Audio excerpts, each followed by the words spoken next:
Hello, how are you? Did you enjoy the cherry blossoms? This year in Japan, the weather has been kind of strange, extremely hot or cold, and repeated back and forth and stuff. But finally, yes, the new fiscal year has already started, and I'm sure some of the new students are getting used to the new school. Some people who started to work for the first time, good luck. There are many things to remember and learn at the beginning. But everybody goes through that, so don't worry. Also, some people who changed your jobs. Well, again, good luck. It's never easy, but it's also is more exciting. So instead of hmm, well, you think you're in trouble? Well, see the brighter side. Enjoy some new things.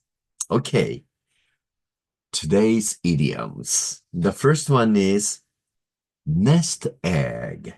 It means saving set aside for the future. Many people think about that's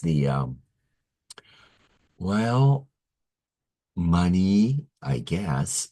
Well, I would think that's some kind of a new knowledge or some skills to learn. But of course, the money is very important for everybody's future when they get too old to work. For example, um, okay, I should be building my nest egg for my future retirement, but so far I have not been able to do that because simply I'm not making enough money to save. Simple as that. Okay, next idiom is, it's a long one.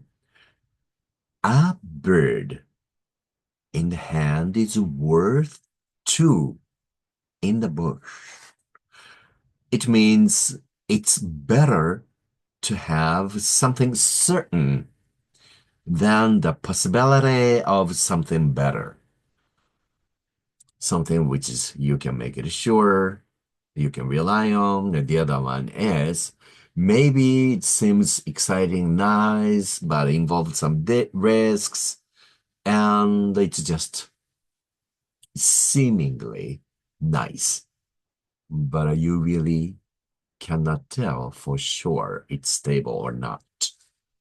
For example, okay, mm, well, I know some people who enjoy taking risks, and actually they love gambling, but I just have to warn them, like they say, don't forget that a bird in the hand is worth two in the bush.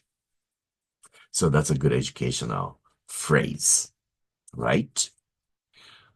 Okay. Next idiom is to kill two birds with one stone. It means to achieve two objectives with a single action.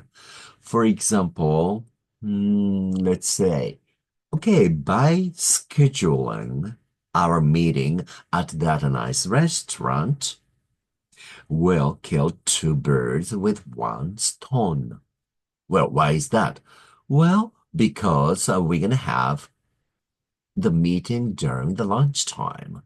So we not only we can have our meeting, but also we can finish our lunch at that nice restaurant. So two things you can do within one occasion, right? So that means to kill two birds with one stone.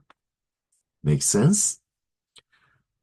The last idiom for today is dog days. It means the hottest days of summer. Um, well, believe or not, I like the summer.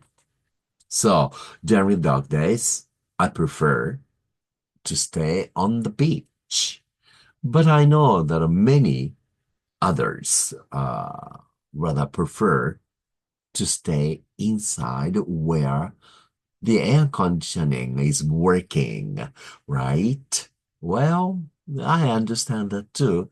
Sometimes staying outside in during dog days can be health hazard, means they could get sick. For example, get heat stroke or um, something like that. Okay, now today's words. The first one is abuse. Um, when I was a student going to school, I stayed near my house, but then somebody else's houses or apartment or sharing apartment with other students. Then they always, also I always, or we always said to each other or one another, we can use the telephone, but don't abuse it. Because as we were students, we were not rich, we were not making much money, so we need to save some money. But talking on the phone and the telephone bill gets high, you have to pay extra money, of course. So to reduce the telephone bill, we decided not to abuse the telephone, but we can use it. Yeah. Um, it means abuse means make bad use or wrongly using something, or treat badly, scold very severely, or bad or wrong use or bad treatment. That's abuse. Okay. Use is a good way of making something out of it. Abuse is a no good. Well, you can remember like abnormal use. Okay. Oh, well. All right. For example, let's say those who abuse the privileges of the honor system, like some famous sport or athletes, politicians, show business people should be punished or should be penalized, means put penalty on. Uh, don't you think? They often abuse other people, or sometimes some people who think they are rich or better than others tends to abuse others. You know, that means make some people slave out of them. Believe me, I had been abused mentally and physically when I was very young, growing up. When I was okay, before I became teenager, even I became teenager, and even sometimes I've been abused by some of the bosses or some stupid people who tried to use me when I was very young, right? Just right after college or graduate school. Of course, I don't care what they're doing now, how they are. Oh gosh, I don't care. But I never forget that. And each time when I was abused, I learned something new and I stay away from them. But sometimes, unfortunately, because of that bad experience, I let my chances go. Well, I would not take chances sometimes, just because I was afraid of being abused again.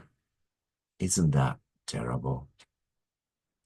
Okay, The last word for today is mumble. It's like or some Japanese people always say, how are you? I'm fine. That's very strange. Also some Americans or Australians, when English people say, la la la la la la la, la la la la la la la la, la la la la la. Or some French people, comment, je pense, they are very strange, just noises, right? So that is like a mumbling, uh, speak indistinctly. That's mumble. Some people don't realize they are mumbling, but it can be very difficult to listen to. Well, some even newscasters always la la la la la la la la la la la la la la la la la la la. Oh, why do they do that? They're in the wrong businesses then. My goodness. So my younger brother mumbled his awkward apology, for example. Or, okay, Lahar speaks freely and loudly, almost too loudly. When she's out of class and when she's with her friends, but in the class, she always mumbles. And nobody can understand what she's saying. Don't you know those kind of people? My goodness. Okay, that's all for today. Take care of yourself and enjoy the spring. Bye for now.